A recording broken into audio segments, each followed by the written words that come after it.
everybody and welcome to the Flute Practice. My name is Tatiana and today we are going to be looking at some really fun things you can do with just your head joint alone. So let's go check it out.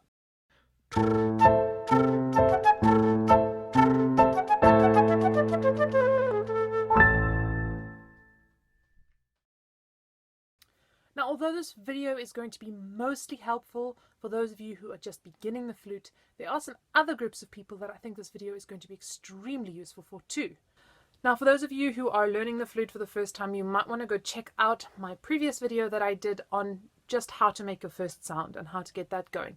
This is kind of the next step from that. You've got your first sound, you're kind of getting the basic idea, and now you're just needing to get really comfortable with making that sound and continuously making that sound.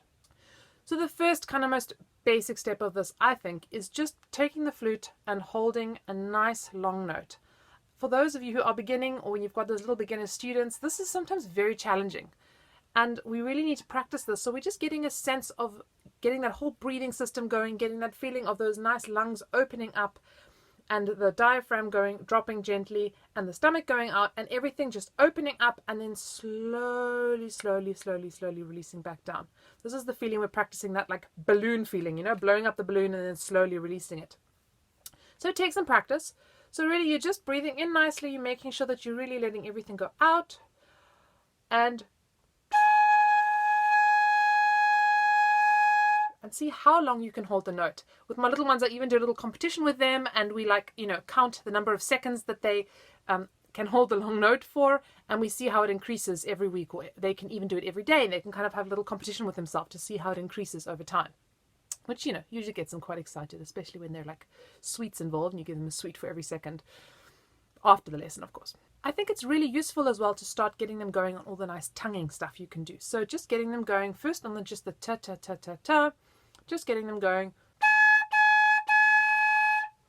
And then once you get that going, you can actually play some rhythm games. Now, for my kids, I usually kind of do a call and response thing. It's wonderful getting those ears going, getting that oral going.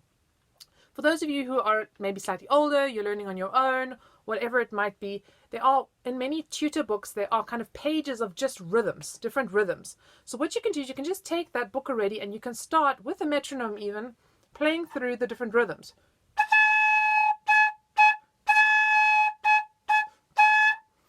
I cannot stress enough how important rhythm is in music. It is one of, in my opinion, the absolute fundamentals of music. So this is such a nice stage to already start really drilling in that sense of rhythm. I did a video on the tapaha as well, using the different kinds of articulation. Now this is really nice because it's a little bit of a challenge for the kids, and surprisingly even the young ones, they kind of get it, which is amazing. So we're just getting them to move between the ta, the pa, which of course they've started learning because they started on pa, if you use the system that I use. Getting them to switch between those two. So just feeling the difference there. And the other one is to use no tonguing at all and no lips and just on a ha, ha, ha, letting the stomach go nice and out again like we do when we breathe in. All right, and then you can really challenge them. You can maybe start off with getting them to do several in a row and then moving between the three. So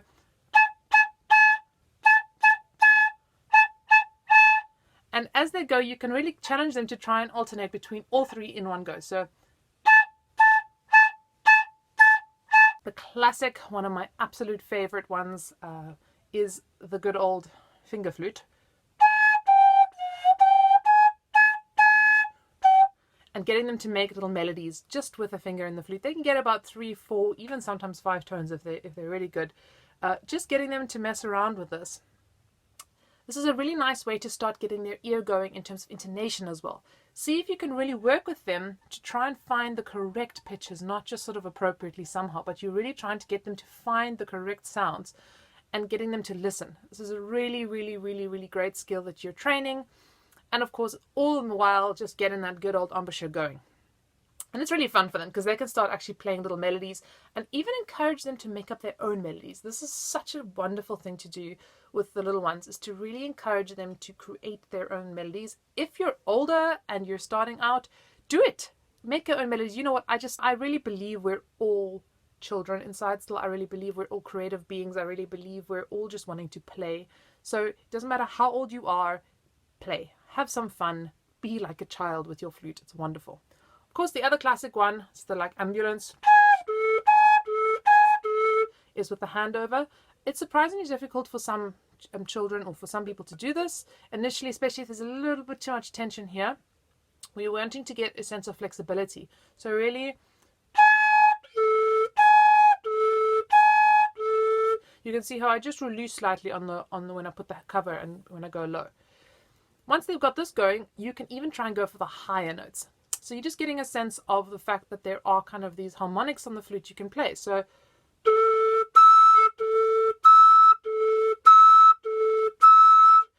getting that going, making sure that there's not excess tension here, but just gently.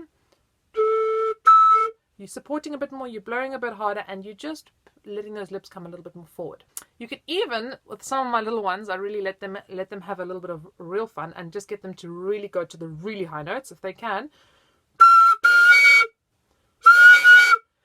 Really overblowing a little bit. Once again, just giving them a sense of awareness of these different harmonics and of this movement in the embouchure. We're kind of fostering this skill already now so that they're not getting stuck. They're not thinking, locked down in the flute position. Now this one you might want to try with some of your kids, you might not want to try with others, but there are some things that I think we can already start playing with. The note bending, for example, just getting them to roll the flute in and out and hear what happens.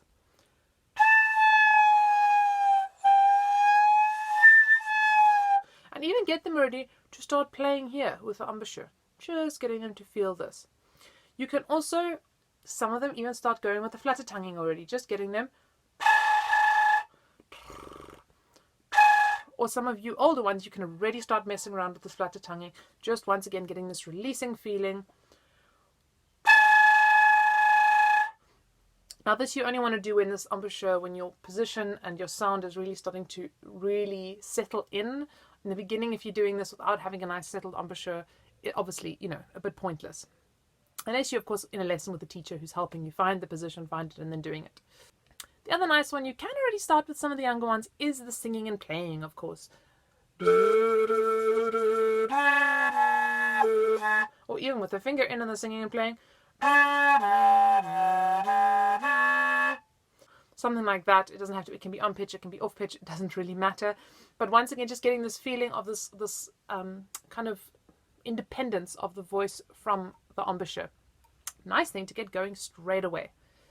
The last thing that I think is really useful, especially for those of you who have been playing the flute for a long time and you're on the head joint for whatever reasons, be it embouchure problems, be it you have an injury or whatever it might be, is to practice some of your dynamics on the flute. I also find this useful when you are beginning to really get a sense of how to create dynamics. So we're just going to think by opening up, by blowing a bit harder, opening up and releasing and thinking down into the flute, playing a loud forte, and then getting the piano going, thinking more forward, lots of support, blowing a little less air though, and thinking forward and closed to raise that pitch. Just getting used to that feeling. I'm going to do a whole dynamic video. We're just going to talk about dynamics and how to create dynamics on the flute. But maybe you just already want to start exploring with how do I get a softer and louder tone? What happens to the pitch when it gets softer and louder, and so on and so forth. If you're really good at this already, you might want to practice diminuendos and crescendos just on the head joint.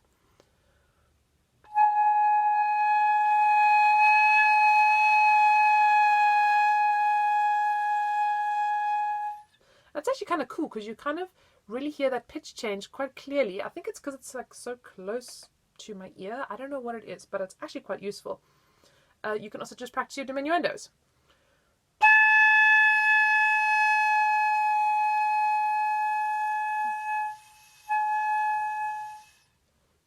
That's probably quite a good exercise for me to do on my own. I'm not going to lie to you. Just a point, something I've just discovered in this very minute. Remember that it's really important to spend enough time on your head joint, because once you add the whole flute, you've got the hand position going, you've got the posture going, you've got everything else going. It gets a lot more complicated. So do not move too quickly. I know it's like this temptation to want to kind of like get onto the body of the flute, play the flute already early. And I know the little ones especially want to push to do this quickly, but it is really my experience for the kids that have spent more time on the head joint, just solidifying, really finding the sound, sorting this out. They are much better off when they finally put that flute together and play. Till then, everybody, happy practicing and see you next time.